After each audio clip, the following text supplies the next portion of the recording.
Hi, welcome to Get a Clue, Casual Gamer, where we get a clue, C-L-U-E, about a game. C for component, what are you going to find when you open this box? L for length, how long does this game take to play? U for uniqueness, does this remind me of any other game? And E for ease, how easy is this to learn, teach, play? How easy is it to find? How easy is it on your pocketbook? Okay. It has literally been 2 months since I last recorded one of these, so I'm a little bit out of practice. If you've watched some of the most recent ones, you'll know that I recorded like 16 of them as soon as I found out that I was moving, to make sure that I had enough to go through the move.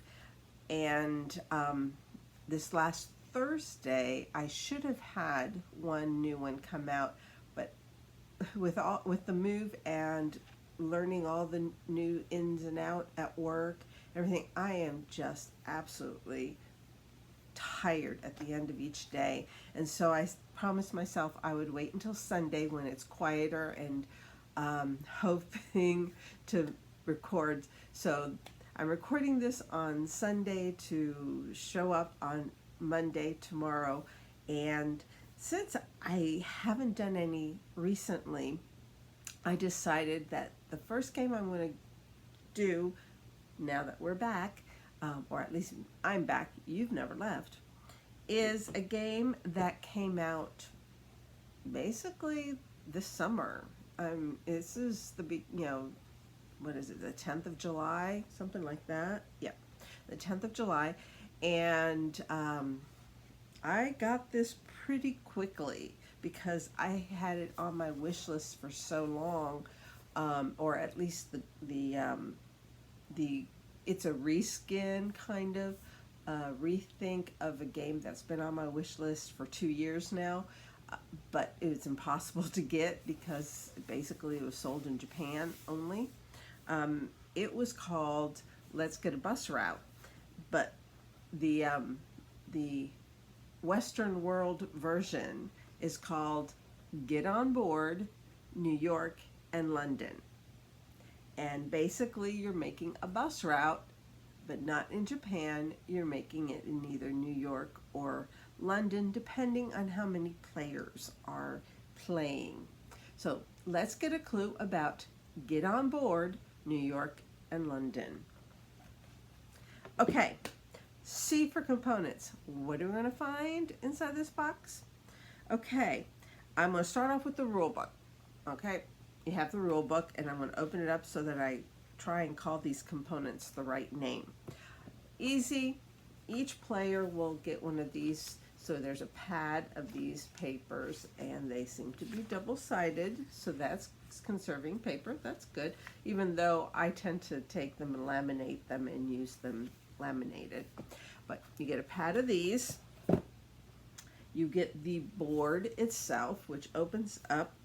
It's a quarter size. It opens up, and on one side you have Manhattan, and on the other side you have London. Manhattan is played when you have 2 or 3 players. London is played when you have 4 or 5 players. It plays 2 to 5 players.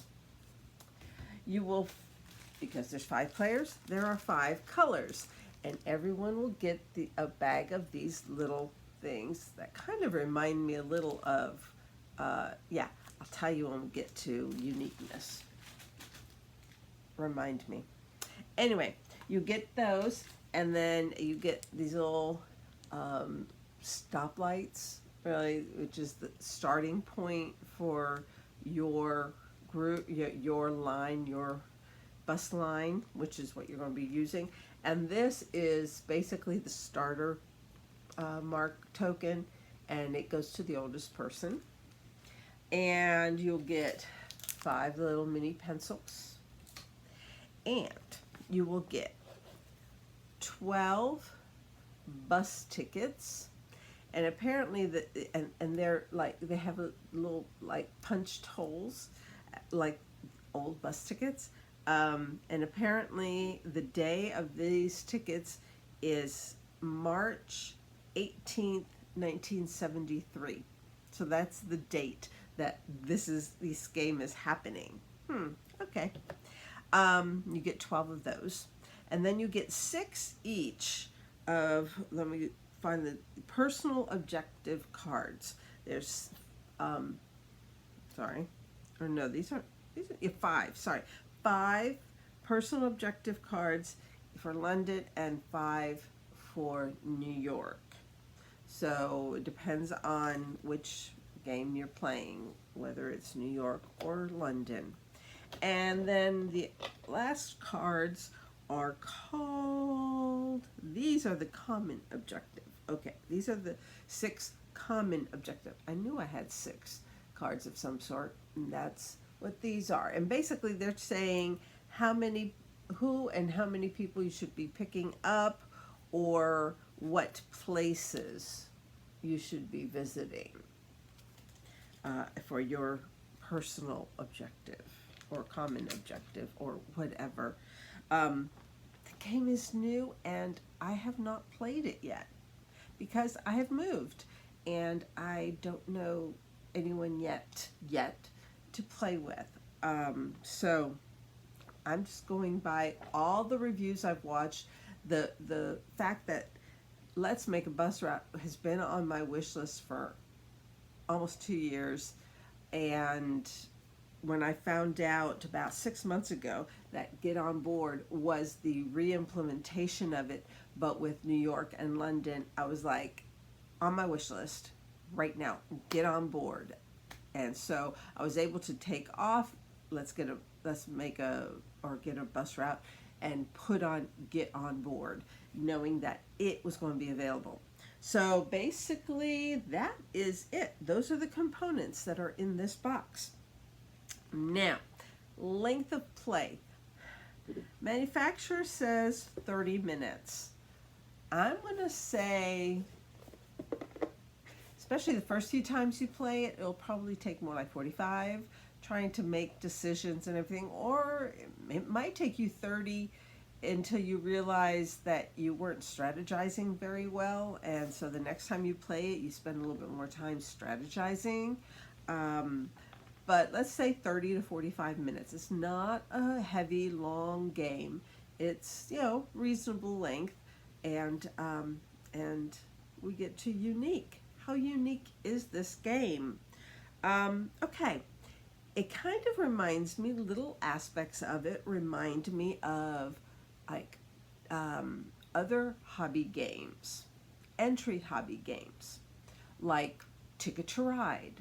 So if you've ever played Ticket to Ride, the concept of having goals and trying to do routes on a map, that reminds me a bit of Ticket to Ride.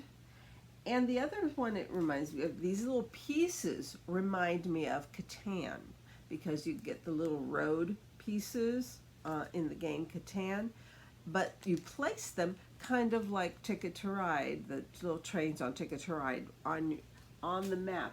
Let me just half open it.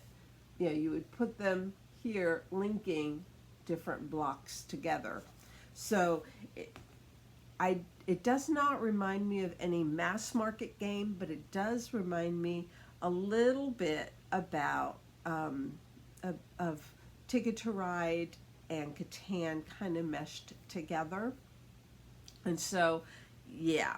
Now, it also has what they call a Yahtzee effect, not a Yahtzee effect, a bingo effect, because everyone is working on a certain similar assumption, and so everyone will be starting at different places, but they will be trying to have the common objective, and they will also have their own personal objectives. So the common objective everyone will be trying to get to, and the personal objective is something just for yourself.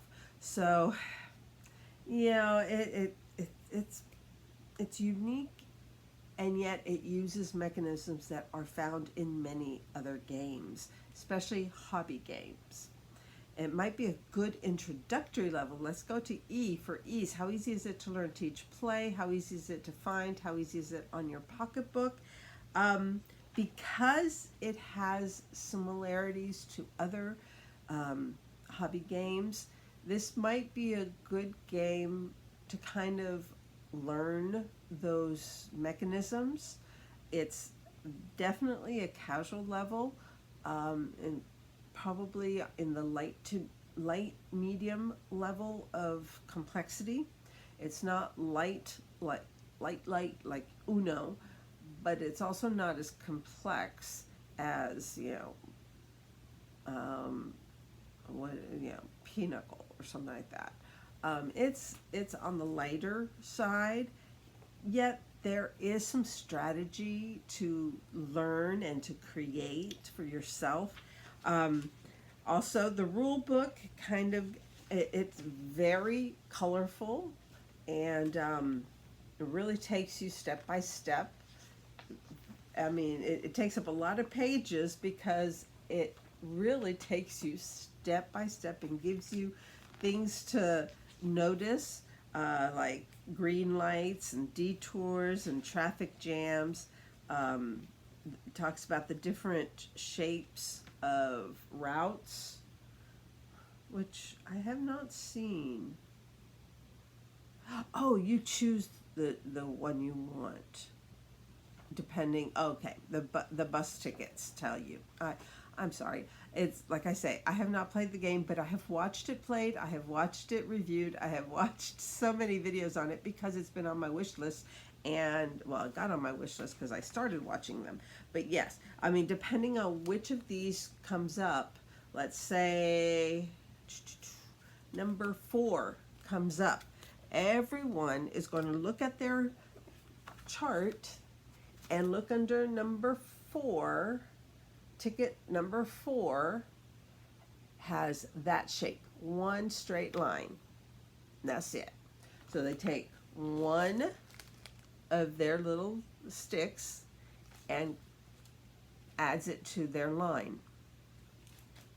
That's it. But everyone will get that same number and that same little one stick, and they will be placing it somewhere on this map, hopefully where no one else is, because that will cause a traffic jam.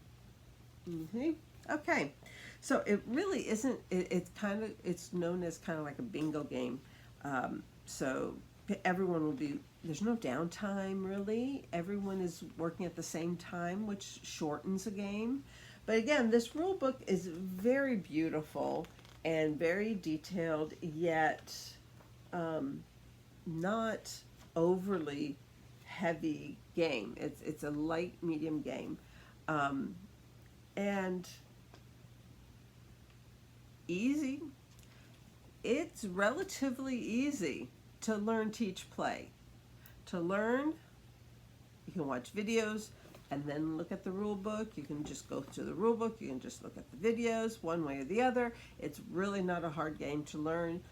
It's not like you're going to have to take a lot of notes or anything like that, because there are those games, but they're not going to be on this channel because this channel is a casual game channel. Okay, so the last thing is easy to find, easy on your pocketbook. It is now, because it's just come out this summer, easy to find. I found it on Amazon. I just check online. I found it on Amazon. I found it at miniaturemarket.com. I found it at Game Nerds. Those are my 3 go-tos online. Yeah, on Amazon, it's being charged more than it really needs to be. They're charging $33. Whoever's selling it is charging $33 on Amazon. But on Miniature Market and on Game Nerds, they're charging $24. So I'm here, seriously, that's $9 cheaper. Even if you pay for shipping, it's cheaper to get it on either Game Nerds or Miniature Market. So that it's readily available, and at their prices, quite affordable. For the quality, these cards are a little on the small side. So yeah, I wish they were more of a full normal size, but they kind of went with the Ticket to Ride size. So yeah, they're all that size, small. But these are little wooden pieces, and this is a good sturdy board. The pencils are just little golf pencils, and and the pad comes with quite a few, and like I say, it's double-sided, so they can be used quite a bit. And it might look complicated, but it really isn't. I mean, you're just going to be checking off when on the board when you connect to something or someone, someplace, yeah, a certain intersection or whatever. You just exit out on your sheet so that you can score it later. So really, it's not a complicated game at all, and it's not hard to find, and it's not hard on your pocketbook. And that is get on board. So what's my advice? Get on board with Get On Board New York and London. Much cheaper than trying to get Let's Make a Bus Route, because a year and 7 months ago I was researching to see if I could find it for sale, and the only ones I could find were in Japan, and they were going to cost $79 to get, and I was like, no. But this at $24, really, yeah. So there you have it. You got a clue about a new game called Get On Board. God bless you and your family. Happy gaming until next time, which should be Thursday. Bye.